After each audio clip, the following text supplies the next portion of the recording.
Yo, Pro Wrestling Podcast listeners, help us out and click subscribe to show your support. And while you're at it, go over to our Patreon page at patreon.com/Pro Wrestling Podcast if you want to become a member of the Pro Wrestling Podcast Patreon family. Hello, everyone, and welcome to this episode of the Pro Wrestling Podcast. This is a very special episode. We had a very exciting opportunity to sit down with newly signed WWE talent Donovan Dijak, former Ring of Honor star, who is now headed to the Performance Center, and just go over his career highlights, some of the advice he can give to aspiring young wrestlers, and various tidbits. It really was an exciting experience for us here at the Pro Wrestling Podcast. In this episode, you're going to hear all about his background, where he's been, the last project he's working on before heading to the Performance Center, and various other things, as well as some suggestions for different promotions you should check out right now on YouTube, because they have just amazing action all over the indie scene. You'll get to hear about who he'd like to wrestle in the future, who are his favorite opponents in the past, all sorts of stuff in this interview. So I hope everybody enjoys it, and here we go with our interview with Donovan Dijak. Hello, Pro Wrestling Podcast listeners. This week we have a very special interview for you. If you're a true diehard wrestling fan and you know the world of professional wrestling is much bigger than just the WWE, there are a host of smaller companies who in a lot of ways offer a product that'll define wrestling's future. Talents competing for these companies don't always make it to WWE, but some of them do, and it's a testament to their hard work and dedication to honing their craft. Today's guest started their career in both Ring of Honor, where he was able to become a regular threat to the Ring of Honor World Television Championship, and Chaotic Wrestling, where he held the Chaotic Wrestling World Heavyweight Championship for an impressive 148 days. Recently, the wrestling world has been buzzing about the influx of new talent that has appeared on WWE programming, and the word on the streets is that this man may be next. So if you could, please welcome to the show former Chaotic Wrestling Heavyweight Champion Donovan Dijak. Welcome to the show, Mr. Dijak. Hello, thank you for having me. Yeah, I got to tell you, I was so thrilled when you agreed to come on the show, because first off, your work with Ring of Honor is amazing, but more than that, the WWE seems to have started to really realize that the incredible talent right now in the world are in a lot of promotions like Ring of Honor, and bringing someone like you just bolsters their roster with a young and like really talented person who hasn't been exposed to the big audiences that they probably should have been sooner. I don't know if you're allowed to say, but can we confirm that you are headed to the Performance Center or are there now? Nothing yet in terms of any sort of deals or anything like that are completely set in stone, but I know this weekend I have Pro Wrestling Guerrilla. That's really all I have on my plate for the immediate future. But certainly hopefully some exciting things in the future going forward. I actually wanted to ask you about Pro Wrestling Guerrilla. Have you had a lot of experience with them before? No, this is my first time going there. I know they have one of the more, in my opinion, unique tournament opportunities in every year in their company, and I it's almost a shame that the mass wrestling audience doesn't get to see those shows. And I know a lot of companies seem to put a lot of information on YouTube and things like that. I know you were in Ring of Honor. I know you did Chaotic. Is there any other promotions that you've been with that we may not have heard of that they could probably look for on YouTube, try to check out?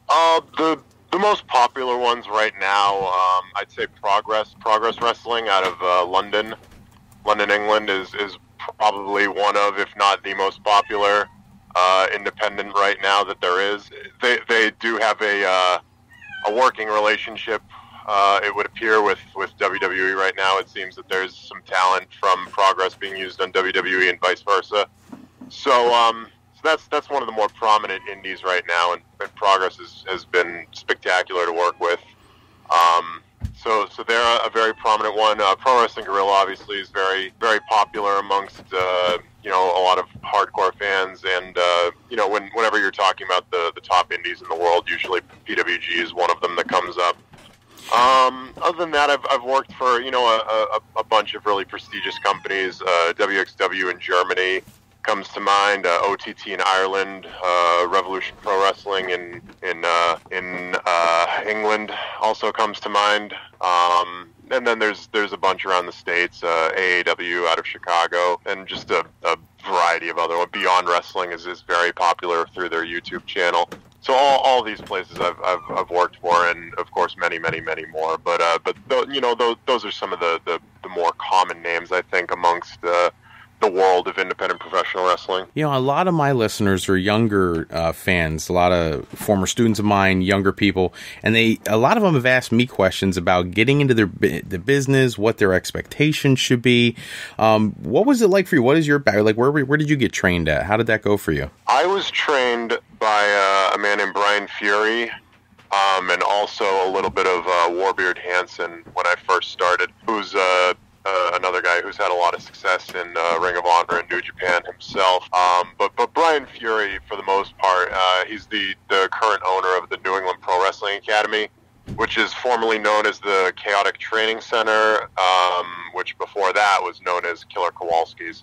So the sort of lineage of the school has produced so many names that I'm sure your students would be familiar with, from Triple H, who trained with Killer Kowalski originally, to Sasha Banks, who trained under Brian Fury, my current trainer. So the and in between them is a list of maybe 15 or 20 recognizable names like Kofi Kingston, Damian Sandow, and so on and so forth. Because the school, between every incarnation of it, has been probably the most prestigious school in the Northeast, the New England area, for at least the past 15, 20 years. So, and even longer, dating back to Killer Kowalski's school in Malden, Massachusetts. So that's sort of the lineage that I come from in terms of my training. I know one of the questions they ask often, I actually had a student previously who was dead set on dropping out of school and go right into the business and all that. And I was having a conversation. I was like, it's not always easy for everybody. When you get done a training program, do those training facilities typically help you get booked with promotions, or do you have to work to get your name out there separately, or how does that typically work? It's a little bit of both. I mean, everything in pro wrestling is correlated one way or the other. So for the most part, you have to work yourself to hustle and get bookings and make connections and things like that. But there's always going to be connections due to the people that you know, the friends that you make, the people that you train under, the people that you train with. Everything is a potential opportunity. So sometimes early on in my career, my trainers would give me advice on how to get bookings, maybe put in a good word for me at certain places, but other times it would just be me sending out tape or contacting promoters or bookers or whatever I had to do. So there's definitely a decent amount of invested interest in sort of educating yourself and having the knowledge to be able to go about networking and producing a resume and being able to provide different kinds of footage or whatever that you need to provide in order to obtain better bookings. I wanted to ask you specifically, I have a lot of the students who listen to this podcast are high school students thinking about getting into the business. Do you have any advice you could give them on what they should be working on to best prepare if they're looking to get into a school ahead of time to put themselves in a good position to try to give it the best go they can? I would say that having an athletic background is helpful. I find that a lot of the more successful professional wrestlers have a background in either amateur wrestling or football, some occasionally basketball. It's because it's as much as it's character based and it's sort of a learned asset and skill. There's also a lot of athletic and explosive movements involved in professional wrestling. So being able to be coachable is a huge thing. Being able to have those sort of explosive movements and those athletic movements. Obviously a weightlifting background is very important. So yeah, I think those would be helpful. But other than that, I think just being familiar with professional wrestling, watching as many different shows and as much of the product as you can. It wouldn't hurt to practice promos and mirror if that's something that you're interested in doing, and just watching as much of it as you can, because a lot of it is muscle memory. My first time in a professional wrestling ring, I was already pretty well prepared because I had watched enough pro wrestling to know what hitting the ropes looked like, what taking a body slam looked like, what the proper footwork for an Irish whip looked like. So those are all helpful traits. Okay. Well, in the event that they start training, there's always so much conversation about, some corporations are just amazing. Some companies are great. They treat their talent well. Other ones, a little more difficult to work with. Is there any, and I would never want you to give me any of the names of the ones you work with that you weren't so fond of, but there are any of the groups that you really feel like a new wrestler who's debuting in the business should really target to try to get their name into, try to work with? That they should target? Yeah. Some place that just really seems to treat their talent well or unfairly. I'm in the Northeast. I don't know if that helps at all, but I'm in the Philadelphia marketplace. Yeah, to me, when you're first starting out, your goal should be to wrestle as often as possible, no matter where it is. Especially in the pro wrestling business, it's going to be difficult to start in a more prestigious company unless you're very directly associated with it. For example, like you said the Philadelphia area, so trying to think of a good example. Like CZW, for example, has its own school.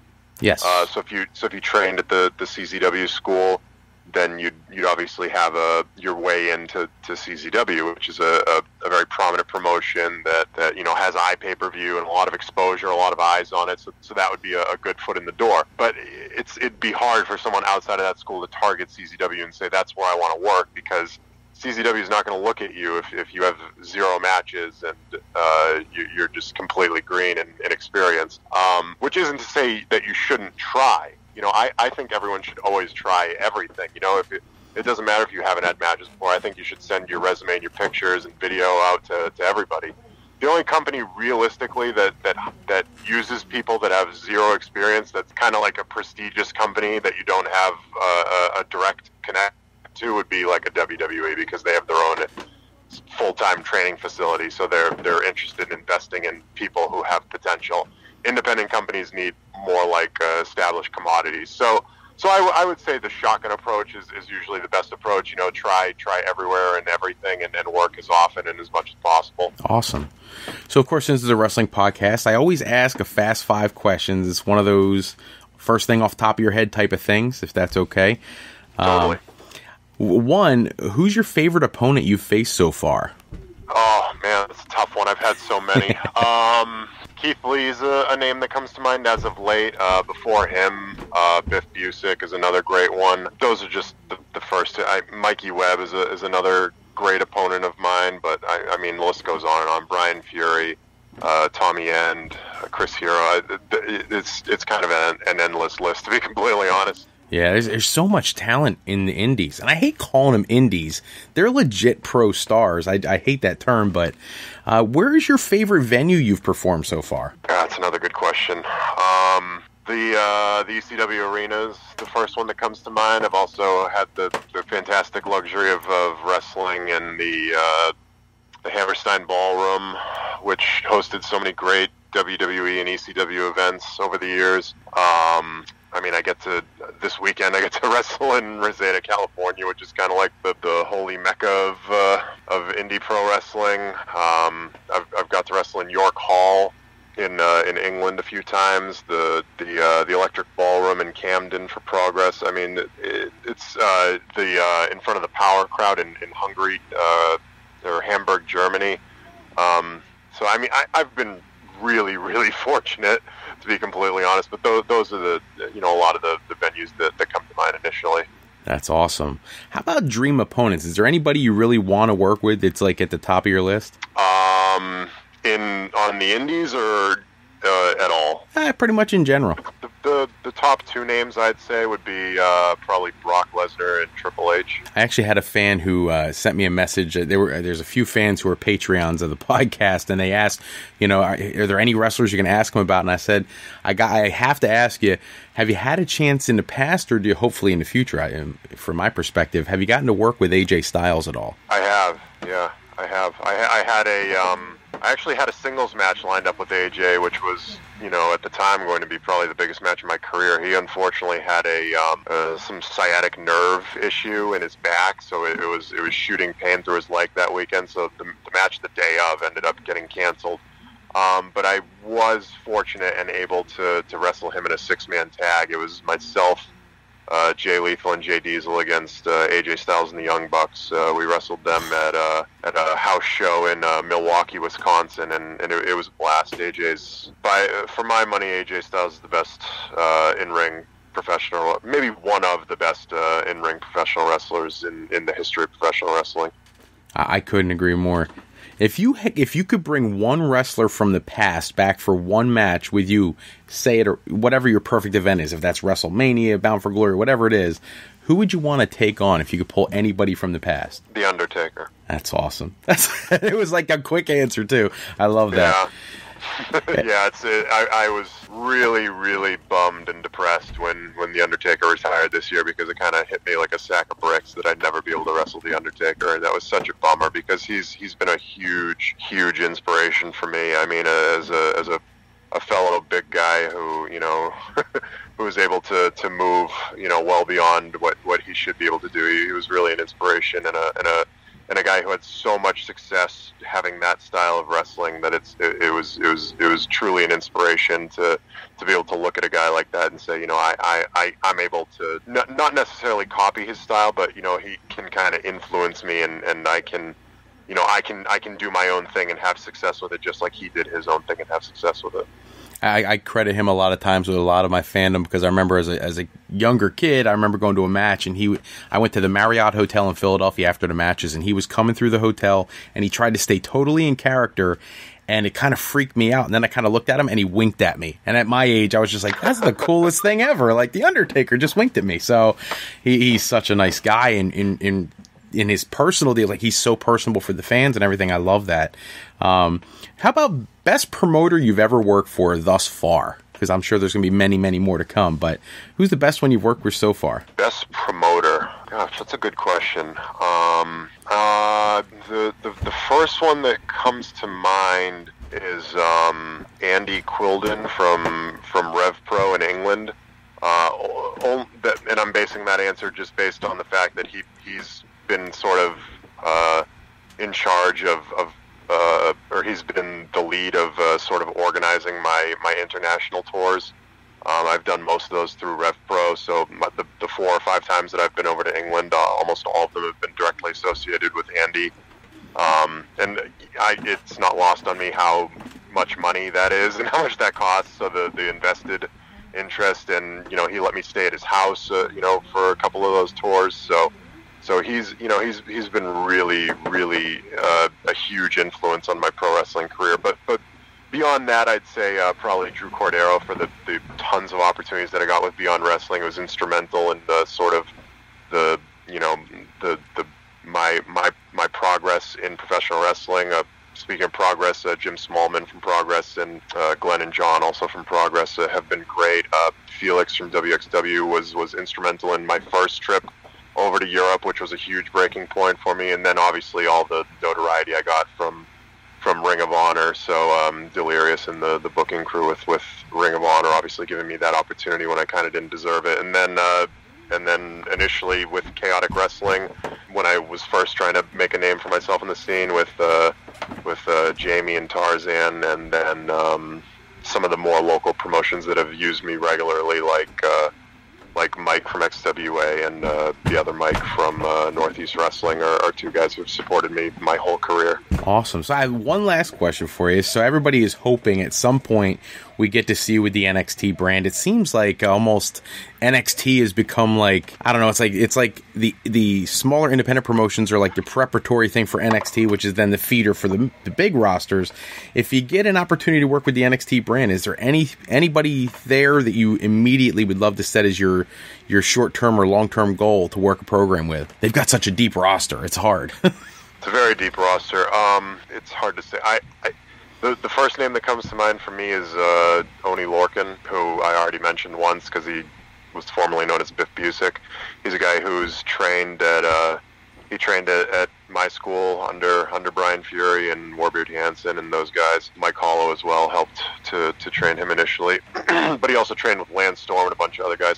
So he's doing really well in NXT right now. I'd love an opportunity for a rematch with him. I think he brings out the best of me. He's one of my favorite opponents of all time. But there's so many guys there that half the guys that I listed as my favorite opponents are in NXT right now, between Cassius Ohno and Aleister Black, and a bunch of other guys. Leo Rush was just announced. Yeah, that was the big one a couple weeks ago. Yeah, that's a huge one too. Yeah, Adam Cole's there right now. I've had tremendous matches with Bobby Fish, Kyle O'Reilly, Red Dragon combined as a tag. So those are just the guys that I've wrestled already, and then the list goes on and on of guys that I haven't been able to wrestle. I think the top name on that list would be Drew McIntyre for me. He's a guy that I had circled for about 2 or 3 years now, ever since he was on the Indies, and then now that he's in NXT, if I ever am fortunate enough to join the NXT roster, he'd be right at the top of that list, because he's another guy who's just a fantastic inspiration as a big guy who moves well beyond what people would peg as his limitations. Well, I got to tell you, I appreciate so much you coming on the show. It's all the time we have for this episode. Special thanks, as always, to our special guest that, hopefully one of these days in the near future we'll see on the NXT brand. If not, for the people listening, check out Pro Wrestling Guerrilla. Puts on great shows, as do every promotion he just mentioned. Like I pop onto YouTube and I look at many of them, weekly, trying to see what they've got out there. There's so much great talent on the indies, and you really you have to embrace that and realize that sometimes the best wrestling is not WWE all the time. Now, I'm not knocking WWE, but there's so much out there, and we just want to thank you so much for giving us some time to get to know a little more about the indie wrestling scene and all about you. So I appreciate it. Thank you so much. Well, thank you for having me. That's all the time we have for this episode. Check back with us next episode. We'll run down the latest news and rumors in the world of professional wrestling, and we will try to continue to bring you these exciting interviews with up-and-coming talent, established stars, and legends of the past here on the Pro Wrestling Podcast. Special thanks, as always, go out to bensound.com and purpleplanet.com for producing all the music and sound effects used in any of our shows. Today's podcast was sponsored in part by Beazle Games. Bringing a new friend to family game night is easy with sketchy people. Showcase your artistic side in this new game from Beazle Games by going to frowrestling.com and clicking on the link in the center of the page. And to alleyrepair.com, contact Alley Repair today for servicing of all of your classic skee-ball, pinball, and arcade game needs. Shoot over to our website at frolifeplanning.com if you are looking to get into a college, university, or you're looking for additional training to start that new career path. Fro Life Educational Planning is for today, for tomorrow, and for life with Fro Life. I'm Fred Froelich, better known as Mr. Fro. I want to thank you for taking a few moments with us today. Until next time, take care, everybody. Have a great day.